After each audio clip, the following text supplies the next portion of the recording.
Avec cette nouvelle astuce Excel, nous allons voir comment il est possible de trouver des informations précises sans connaître par avance le tableau les hébergeant.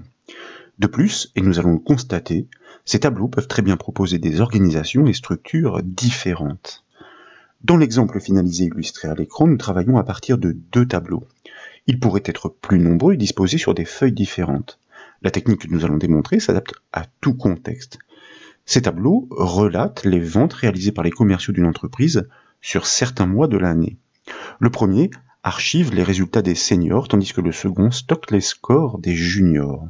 Et comme vous pouvez le voir, le second est plus long que le premier. L'utilisateur choisit d'abord un groupe avec une première liste déroulante, par exemple ici, le groupe des seniors. Dès lors, avec une liste déroulante située sur la droite, il choisit un commercial appartenant à ce groupe, donc en le désignant par son nom, et enfin, à l'aide d'une troisième liste déroulante, il isole le mois souhaité, et aussitôt, comme vous pouvez le constater, le chiffre du commercial pour le mois souhaité est extrait, et dans le même temps, cette donnée surgit en couleur dans le bon tableau.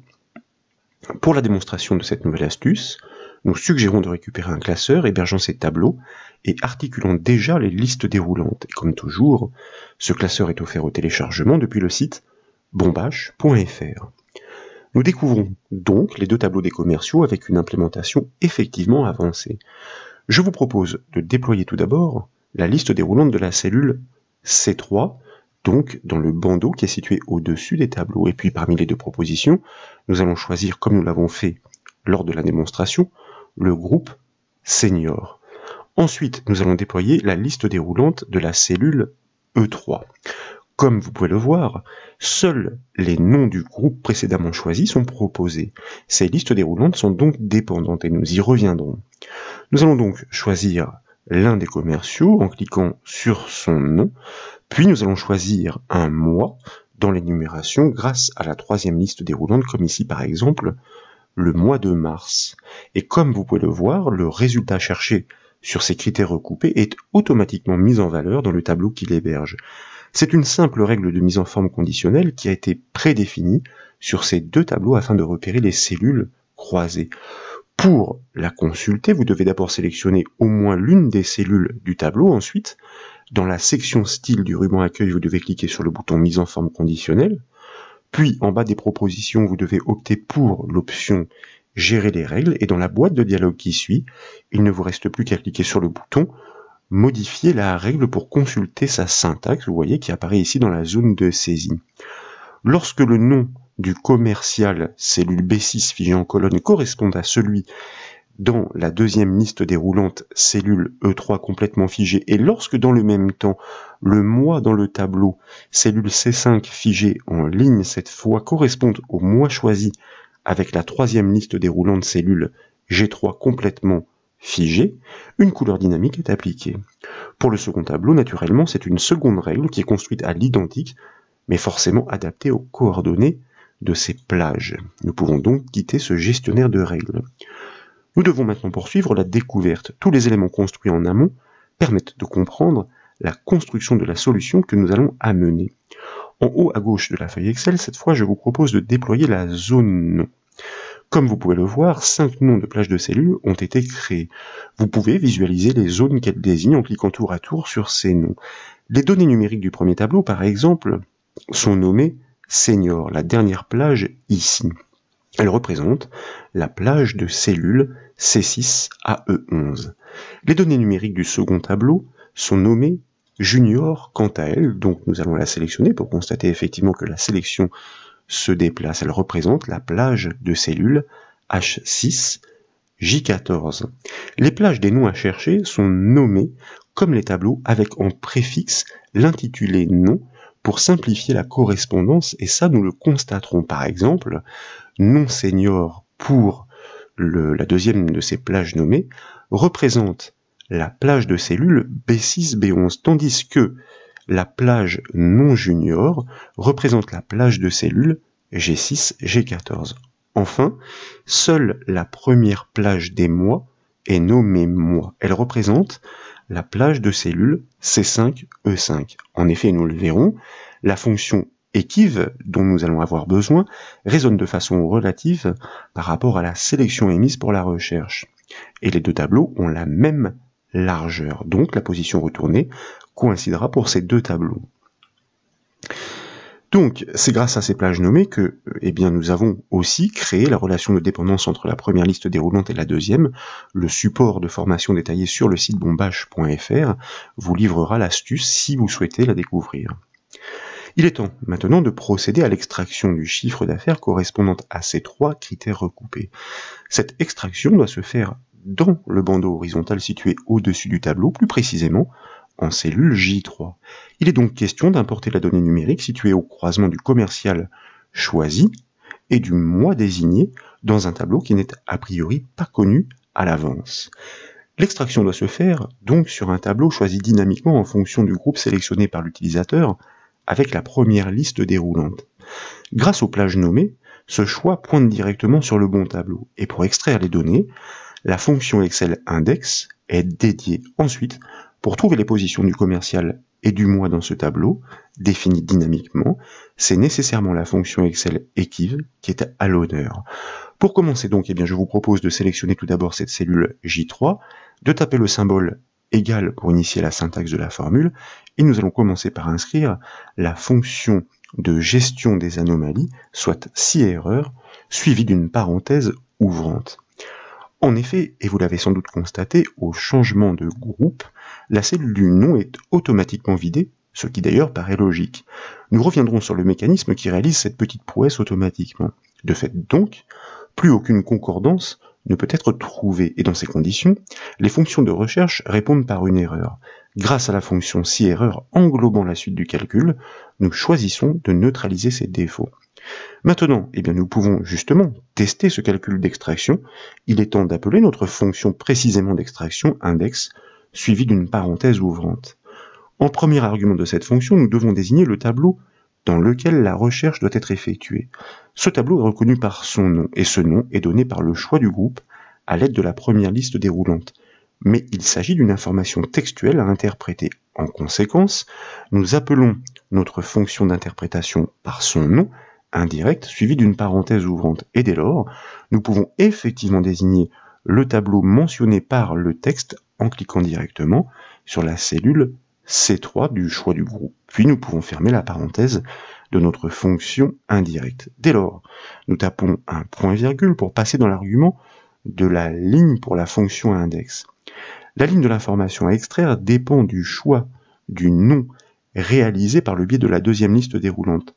Sa position peut être cherchée et trouvée grâce à la fonction équive. Donc, nous inscrivons cette fonction de recherche de position, équive, là encore, suivie d'une parenthèse ouvrante. Et nous allons désigner le nom cherché directement en cliquant sur la cellule E3. De fait, nous pouvons taper maintenant un point-virgule pour passer dans l'argument de la colonne de recherche pour cette fonction équive. Souvenez-vous, cette colonne est variable et peut se reconstruire dynamiquement. Il peut s'agir de celle-ci ou encore de celle-ci. Il s'agit d'un assemblage avec le préfixe nom au pluriel et le nom du groupe sélectionné et désignant le tableau. Une simple concaténation fait donc l'affaire pour pointer sur la bonne colonne des noms. Mais une fois encore, cette information textuelle doit être interprétée. Donc, nous appelons de nouveau notre fonction d'interprétation par son nom indirect, suivi d'une parenthèse ouvrante. Et là, nous allons taper le préfixe de la colonne variable entre guillemets, nous l'avons dit, le préfixe nom au pluriel, nous fermons bien les guillemets, nous enfonçons la touche 1 en haut à gauche du clavier pour inscrire le symbole de concaténation, c'est-à-dire le et commercial, puis nous pouvons désigner, ma foi, le suffixe de cette colonne variable, il s'agit du nom du tableau, donc nous cliquons de nouveau sur la cellule C3. Nous venons donc de définir dynamiquement, grâce à la fonction indirecte et aux plages nommées, la colonne des noms dans laquelle la recherche doit être effectuée. Il peut s'agir de la B, comme il peut s'agir de la G, pour rappel. Nous pouvons maintenant fermer la parenthèse de notre fonction indirecte, puis nous allons taper un point-virgule, suivi du chiffre 0, comme vous le savez, pour réaliser une recherche exacte. Et dès lors, nous pouvons fermer la parenthèse de notre fonction équive. De fait, et d'ailleurs, comme le rappelle l'infobule, nous sommes de retour dans les arguments de la fonction index. Nous devons maintenant déceler la position de la colonne à croiser en fonction du choix du mois réalisé à partir de la troisième liste déroulante cette fois. Ces mois se recherchent sur la ligne intitulée « Mois ». Souvenez-vous, la position renvoyée est relative au tableau d'extraction.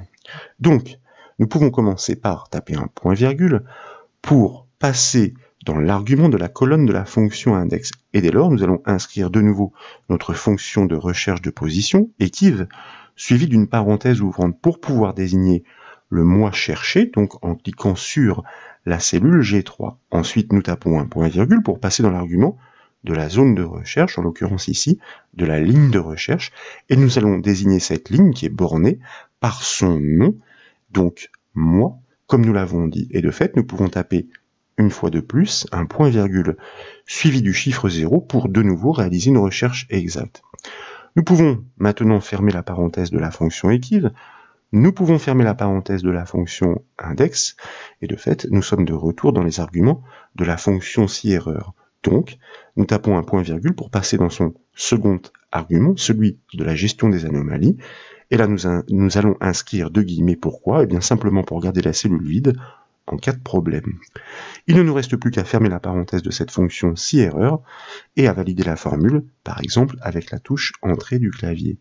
Et comme vous pouvez le voir, le résultat correspondant aux trois conditions recoupées est parfaitement extrait en même temps qu'il est surligné par la règle de mise en forme conditionnelle. Et bien entendu, si vous changez de groupe dans un premier temps junior comme ici, avec la première liste déroulante, puis de nom d'ailleurs qui a disparu entre-temps, et nous allons y revenir, avec la deuxième liste déroulante, eh bien vous constatez que l'extraction est merveilleusement réalisée dans l'autre tableau pour le mois de mars que nous n'avons pas touché. Nous pourrions d'ailleurs modifier cette information variable pour choisir d'extraire ce chiffre d'affaires pour ce commercial appartenant au junior, donc en février.